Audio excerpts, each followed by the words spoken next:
This message comes from NPR sponsor Discover. Discover will automatically double all the cash back you've earned on your credit card at the end of your first year with Cash Back Match. It pays to Discover. See terms at discover.com/creditcard.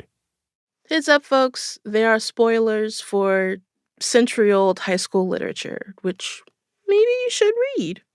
Not to shame you, but all right. Okay.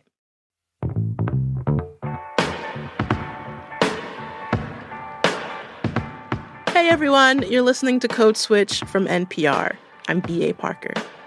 In high school, there were books that stuck with me, that shaped me. Night by Elie Wiesel, a teenage boy's account of his experience in a Nazi concentration camp. Things Fall Apart by Chinua Achebe, about a Nigerian warrior defeated by European colonialism.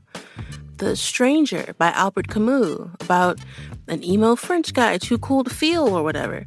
They all took place in different parts of the world and told completely different stories. But I think each of them helped turn on an empathy valve inside of me. These books helped me navigate the world, but it wasn't just the stories, which I found fascinating. It was also the way they were taught. And that got me thinking about the person who assigned all of those books to me. My high school English teacher. Hi, Miss Bulgari! Hi, how are you? I'm okay, how are you? I'm all right. I'm just a little older than I saw last time that I saw you. I mean, same. Miss Bulgaris taught me in 10th grade honors and 11th grade IB English. From 14 to 16 years old, Miss Bulgaris was my guide through discussions about apartheid via Nadine Gordimer and existentialism through Franz Kafka. She was my Robin Williams in Dead Poets Society, my Whoopi Goldberg in Sister Act 2, my Mr. Holland in Mr. Holland's Opus. You already know it. It's already in your head and your fingers and your heart. You just don't trust yourself to know that. My personal favorite book that we read was Manuel Puig's Kiss of the Spider Woman, the story of a queer man and a political prisoner sharing movies they love while confined in an Argentinian prison. Oh, I was hoping you wouldn't even bring that one up. Why? I don't remember I remember the big details, but I think my favorite thing about it was it involved a lot of context clues, because the whole book sends dialogue. Right. When I go back, my first unit is on going to be pretty much a feminist unit, and over half of the students are young men. So how are you feeling about that? I think it's necessary. And hopefully they'll be on board with it. So I'll just try to explain to them. It'll make them better men if they understand it. I felt fortunate to have this passionate, energetic woman be my literary guide, to engage with me, to feed my nascent bookworm habit, and to introduce me to all of these new cultures and ideas and worlds. She taught me that books could be heartbreaking and frustrating and absolutely confusing, but they were still the best tools I had for learning about life outside of my narrow part of Baltimore. It was a job that Miss Bulgaris didn't take lightly, and there was a realization I had while going through all the books that we'd read. Most of them have been a part of a book ban across the United States. It seems like almost everything I teach is banned or somewhere. Exactly. If you look at the banned books, it's all about LGBTQ people. It's all about people of color. How could you want to ban stories these marginalized groups are in need of hearing stories about themselves? There are places across the U.S. that have a Miss Bulgaris. Someone who's going out of their way to introduce students to new, complex, world-changing ideas through literature. But some of those people are teaching with a hand tied behind their backs, because the material they have access to is being severely restricted. And so for today's show, we're going back to school, bringing you the last of our book ban series. Or rather, we're looking at what access to books is looking like across the country for students, librarians, and my teacher, Miss Bulgaris. This message comes from Schwab. With Schwab investing themes, it's easy to invest in ideas you believe in, like online music and videos, artificial intelligence, electric vehicles, and more. Schwab's research uncovers emerging trends, then their technology curates relevant stocks into over 40 themes to choose from. Schwab Investing Themes is not intended to be investment advice or a recommendation of any stock or investment strategy. Visit schwab.com/thematic investing. This message comes from NPR sponsor Think Fun. Start the school year right with Think Fun games. Rush Hour is back with new graphics, cars, and less plastic. Slide the cars until the red car is free. Or try Gravity Maze Builder. Build the maze and drop the marble. Available at Target.com. Support for the following message comes from LinkedIn Ads. As a B2B marketer, you know how noisy the digital ad space can be. If your message isn't targeted to the right audience, it just disappears into the noise. By using LinkedIn Ads, you can reach professionals who are more likely to find your ad relevant. Target them by job title, industry, company, and more. Get a $100 credit on your next campaign at linkedin.com/results. Terms and conditions apply. What does the future of food look like as the climate continues to change? We'll bring you innovations and answers during NPR's Climate Solutions Week. Explore with us at npr.org/Climate Week. I haven't seen or spoken to my high school English teacher, Miss Bulgaris, in over 20 years. She left my school after 11th grade and eventually moved back to Pennsylvania, where she still teaches now. There was a lot to catch up on, but one thing was for certain. Even now, as an adult, I couldn't call her Laura. That seemed strange. So Miss Bulgaris it is. I've been teaching a total of 29 years. What? This year will be 29 years. How's that feel? Old. For the AP class, right now I have them over the summer reading The Awakening, A Doll's House, and A Room of One's Own. In the 7 or so hours a day that school takes up in a kid's life, teachers hold rarefied air. In my mind, Miss Bulgaris will always live within the four walls of a classroom with a grade book and a read poster of Orlando Bloom staring down at me, shaming me into reading County Cullen. It's why seeing your teacher in the supermarket always feels like a fever dream, or say, talking to your teacher after 20 years over a Zoom call. I remember, I think I was reading Lolita for fun. And you seemed disappointed. Not like oh brother, why are you gonna read that? Like, I was just like, I don't know. I think I was just like, people don't want young people to read it, so I'm gonna read sure. it. Also, There you go. I was 15 and very silly. Hey, It was it fine. good? It was fine. I was like, oh, he's supposed to be a jerk. Like, he's supposed to be a horrible person. Right. Like, they're not promoting him being terrible. Like, I think I remember this. Now that you said that,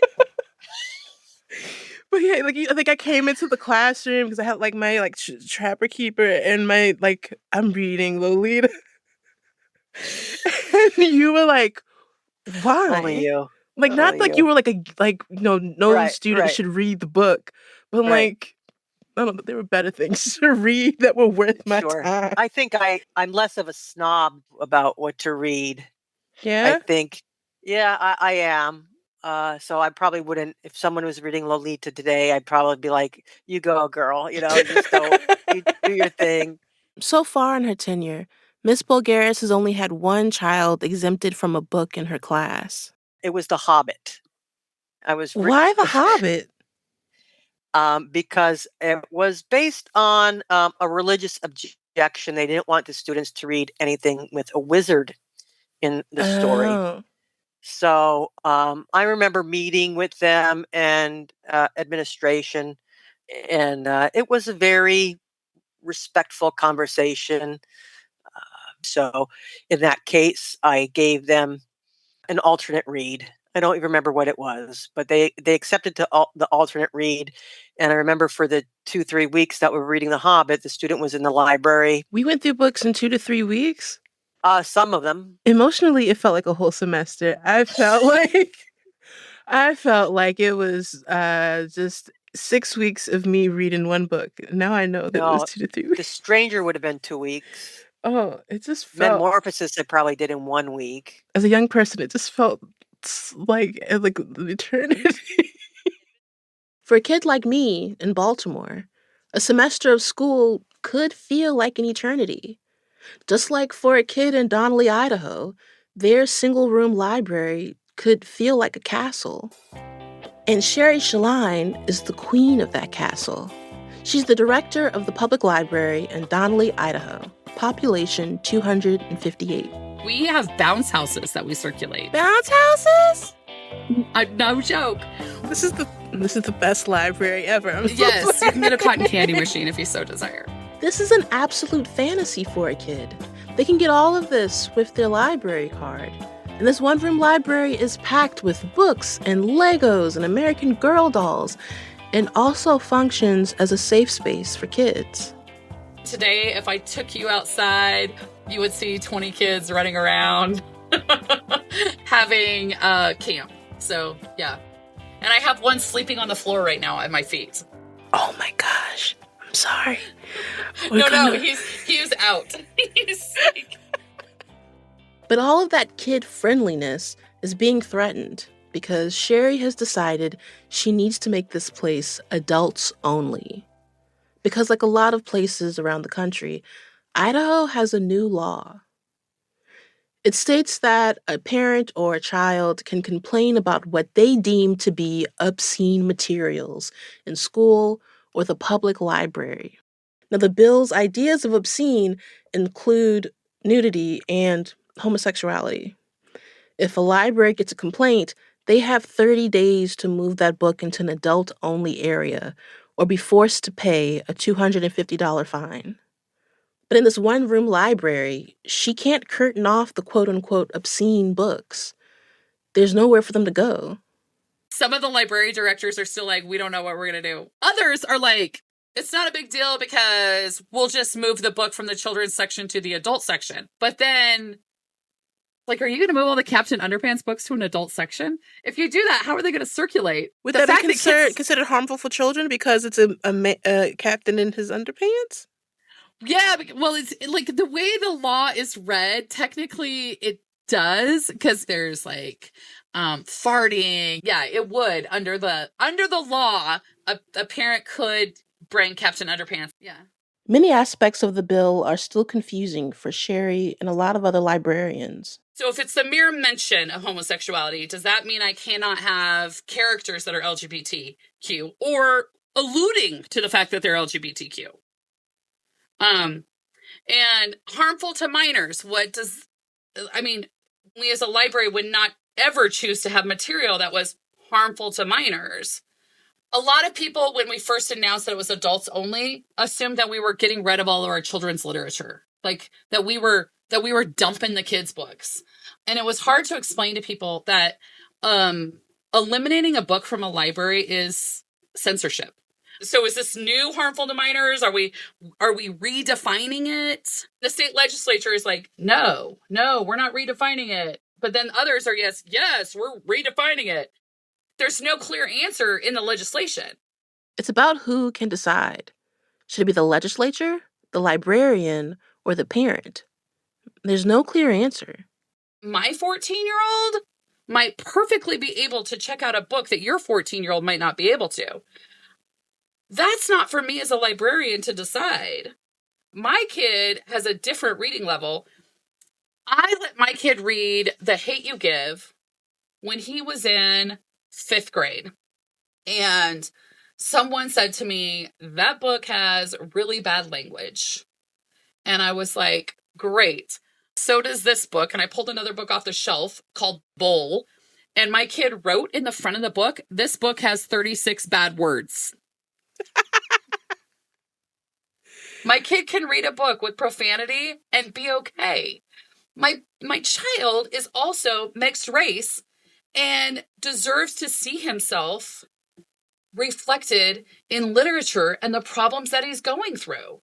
And The Hate You Give was life-changing for him. It was a book that he related to. He truly felt the book. Like it was important to him. he also was able to appropriately discuss the book with me after and discuss, like, it's really different for Black people who live in an urban community versus a rural community. The fact that he made that observation shows me that he was mature enough to read that book, because urban culture and rural culture are very, very different things. Also, his Black culture is important to him. And he saw that reflected in the book, where he doesn't always see that reflected in his own community. And it's books like some of the ones that have meant so much to her son that Sherry is now meant to hide from other kids. A parent says that that has sexual content in it, and so it was harmful to their child, and they go after my librarian for civil penalties. Like, who wants to be a librarian in that kind of world? I mean, that's scary. To think that you could lose your house and whatever over civil penalties. And it's not even that you would win. It's that you have to get an attorney. So you're out $5,000 to retain an attorney just to protect yourself from the civil penalties of To Kill a Mockingbird. So that's why Sherry chose to make her library adults only, because of her concerns about the vagueness of the law and the heavy fines that would come with it. So when the law went into effect on July 1st, a proverbial red curtain was pulled around this single-room building that is a sanctuary for so many kids in town. Little libraries are disproportionately impacted, but I think that the pushback will be a larger library has to take it on. Boise or Meridian. I mean, Boise has an attorney on retainer. Let's be honest. He's chomping at the bit to take this on. But in Sherry's tiny rural town, she doesn't have those kinds of resources, which is why she had to make her own workarounds to the new law. Sherry is a problem solver.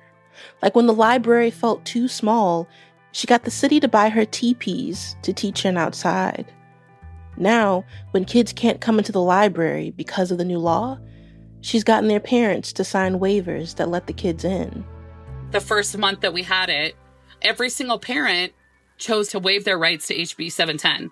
I've heard you describe with this law feeling, this running an adults-only library feeling like owning a liquor store. How does that experience feel for you? In the beginning, I mean, that was the best explanation. And at one point I even said, like, to a reporter, I was like, I hate this analogy. And I do. I hate it. I hate that kids can't choose their path. I feel like we're no longer a liquor store, but where we can, the child could peruse down the beer and wine aisle. They just can't take it off the shelf now. Coming up, a teenager fighting for her peers in Texas, one banned book at a time. Even with the book, my teacher was talking about how they were advising her not to give it out to kids because they believed it was very harmful, I guess, with the content of the books. But we're like literally juniors. We're at this age where I guess you can say grown. So these contents need to be discussed either way. Stay with us. Support for this NPR podcast and the following message come from Amgen, a biotechnology pioneer leading the fight against the world's toughest diseases such as cancer, heart disease, asthma, and osteoporosis. In a new era of human health, Amgen continues to accelerate the pace of change, operating sustainably and drawing upon deep knowledge of science to push beyond what's known today. With each decade, they reliably deliver powerful new therapies to patients. Learn more at amgen.com. This message comes from Apollo. Apollo is helping finance solutions to some of the most complex challenges the world is facing. Apollo, investing in tomorrow, today. Learn more at apollo.com. This message comes from NPR sponsor Vuori, making performance apparel that's versatile for all daily activities. Like their men's Ponto Performance Pant, made with their premium Dream Knit stretch fabric, perfect for everything from training to relaxing. Vuori is an investment in happiness. Receive 20% off your first purchase at vuori.com/NPR. Enjoy free shipping on any U.S. orders over $75 and free returns. Exclusions apply. Visit the website for full terms and conditions. This message comes from Wondery and Pineapple Street Studios for the new podcast Hysterical. Hear about one of the most shocking outbreaks in American history, believed by some to be the most severe case of mass hysteria since the Salem witch trials. Binge the series only on Wondery Plus now. Parker, just Parker, code switch. So earlier this summer, you may remember that I interviewed author Mike Curato, writer of the coming-of-age graphic novel Flamer, one of the most banned books in America. And he told me about a group of young people who are fighting to give their peers access to the books that adults have been fighting to get banned. The group is based in Texas, where book restrictions are particularly strict. Now, this led me to Ayendamola Akintola, a 17-year-old high school senior in Houston. She's really into comics. Mangas, manhwas, most of them, like That counts. cartoons. Yeah. And she's had a busy summer. So at the beginning of June, I went out to Iowa for a speech and debate national competition. And then I came back to Houston, and then I hopped on a plane again to go to Orlando, Florida for a FBLA tournament nationals. And I just came back yesterday. FBLA, for those who don't know, is Future Business Leaders of America. Ayendamola is certainly on that track. She's also a member of SEAT, short for Students Engaged in Advancing Texas, an organization run by young people focused on policymaking in the state of Texas. The group gives out banned books to students all over the state, and they're lobbying for their peers by talking to representatives about the importance of trusting young people to know what they actually need in schools and libraries. And Ayendamola has been tasked with a pretty big role. You're the Save the Books leader. What does that mean? So basically what I am is I am a teen leader. So basically what we do is we have different projects at hand under the note of advocating against book bans. So what me and my partner, what we do is basically we run a podcast under Save the Book Social, and we basically talk to student leaders that have been advocating against book ban. We talk to lawyers about how does book bans affect the First Amendment, or how does it affect any governmental, I guess you can say, laws. We want to talk and engage more people in the book ban conversation. The book ban conversation in Texas came to a head in 2023 when Governor Greg Abbott signed Texas House Bill 900 into law. It was called the Restricting Explicit and Adult Designated Educational Resources, or the Reader Act. The act is meant to regulate books sold to or included in public school libraries, particularly those deemed sexually explicit. One book that I read that really stuck out to me would probably be The Kite Runner. It's a pretty good book. Y'all read The Kite Runner in school? Yeah, we read The Kite Runner in school. The Kite Runner is a sweeping novel set in Kabul, Afghanistan.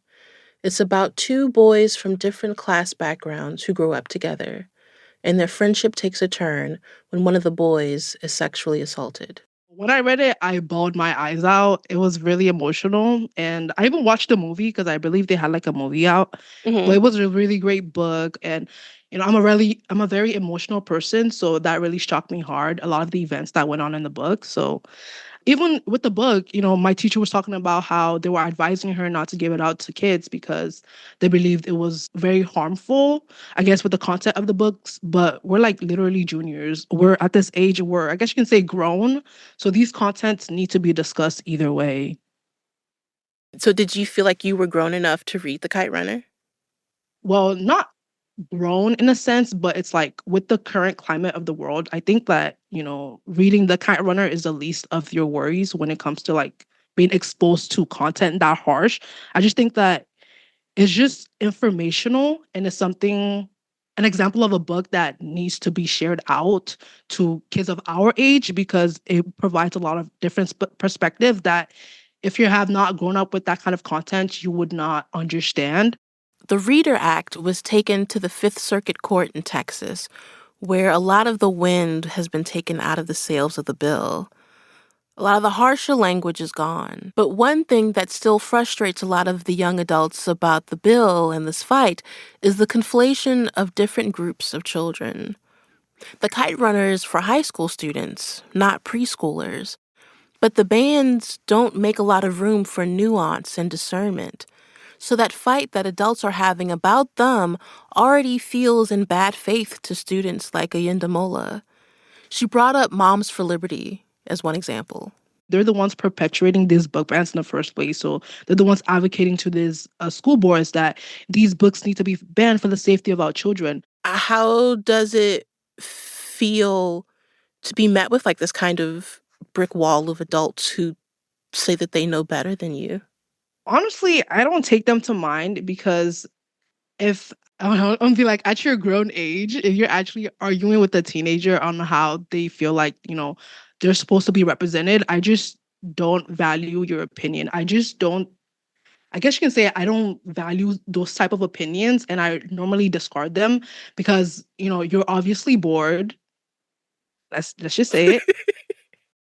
When that happens, I honestly just focus positively because I know there's a lot more adults that are willingly involved in this process than they are those that negatively, affect me. So I really just, discard those kind of, negative, opinions or emotions. Texas is your home. What do you want Texas to look like? Well, okay, from my dreams, in my fantasy world, I see Texas being a state that focuses more on advancing education, providing opportunities for people to grow, and for identities to actually be shared instead of, trying to silence people with things like book bans. Like, that's what I would say I want Texas to look a lot like in the future.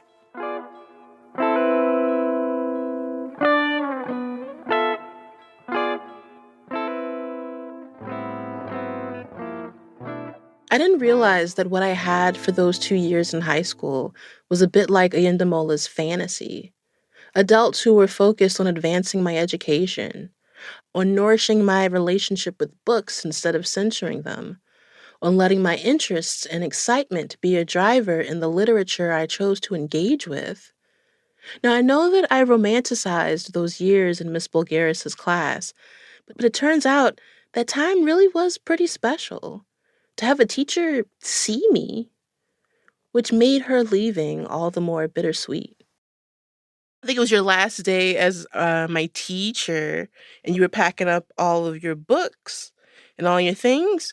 You wrote me a list of movies to see and books to read. Uh, so you told me to see Harold and Maude, and you told me to see Billy Elliot, and you told me to read Their Eyes Were Watching God, and you gave me your used copy of The Best of Roald Dahl that I still have. Oh Oh no! no, I'm getting emotional. Why? Now, did you do all that? What did you think of Harold I and Maude? did. I love it. It got me. I became like a big Hal Ashby fan because of you. I watched The Landlord. I watched The Last Detail. I watched all these movies because of you. You taught film. You ended up teaching film for a I while, ended didn't up you? teaching film at Morgan. Excellent. But yeah, and I you made me a Roald Dahl defender. Yeah. There's a Roald Dahl story I still teach. Beware of the Dog, it's called. Beware of the Dog.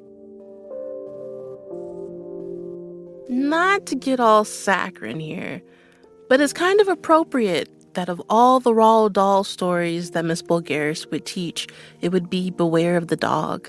It's about a British World War II pilot being cared for in what he thinks to be a British hospital, only for the doctors to be Germans in disguise, gaslighting him only for it to reinforce for him who he really is and what he needs to do to protect himself.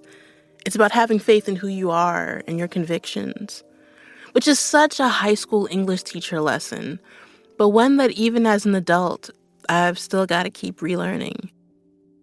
So once again, Miss Bulgaris was teaching me. This was a very, I guess, unique opportunity to tell you just thank you for engaging with me and I guess nurturing me and like trusting me as a teenager, because it meant a lot. And like I remember it all these years ago, and that it kind of like it informed the literature that I sought out as a young person. And even now, you have like a real strong legacy with me. And I just wanted to just thank you so much for that because I was a weird kid. And to have a teacher that championed that meant a lot. Well, first, I will say the weird kids always gravitate towards me for some reason. I get that. Still, I get still. that. No. But no, on a serious note, I can't tell you how much getting your email, what it's meant to me as I'm getting close to the end of my career and having all these more existential thoughts and thoughts about the future and legacy and what you leave behind, and like worrying that, oh, I should have tried to publish all these things that I could have and I didn't. And what am I leaving here? And then you sent that email, and I don't want to get choked up about it, but for you to even remember like the what we read and that list that I gave you, and just to remember me fondly, and that if it honestly inspired you even in 1%, and everyone that you are going to impact now through your podcast. Is it The Hobbit, or is it from one of the other Lord of the Rings, that like even the smallest person can change the course of the world or something like that? So I feel like I'm pretty, in the grand scheme of things, a pretty insignificant blip in the human race, but just asking to talk to me again and remembering these things that, like, wow, thank you for the opportunity, and to be able to catch up with you in your life where you are as this thriving adult. It's just beautiful. It's a beautiful thing.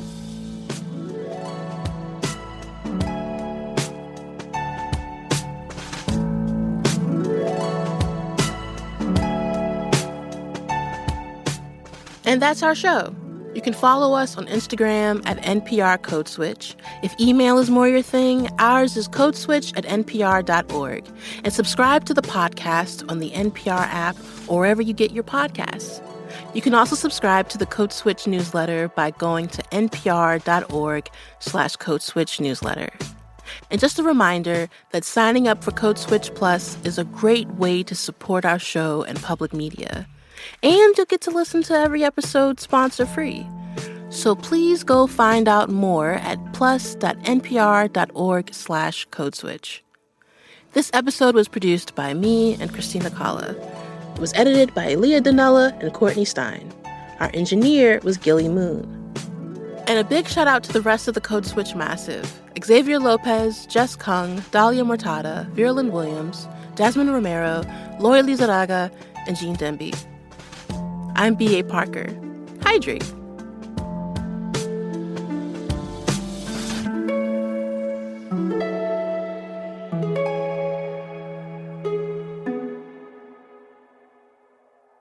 This message comes from NPR sponsor Rosetta Stone, an expert in language learning for 30 years. Right now, NPR listeners can get Rosetta Stone's lifetime membership to 25 different languages for 50% off. Learn more at rosettastone.com/NPR. Support for NPR and the following message come from IXL Online. Is your child asking questions on their homework you don't feel equipped to answer? IXL Learning uses advanced algorithms to give the right help to each kid, no matter the age or personality. One subscription gets you everything. One site for all the kids in your home, pre-K to 12th grade. Make an impact on your child's learning. Get IXL now. And NPR listeners can get an exclusive 20% off IXL membership when they sign up today at IXL.com/NPR.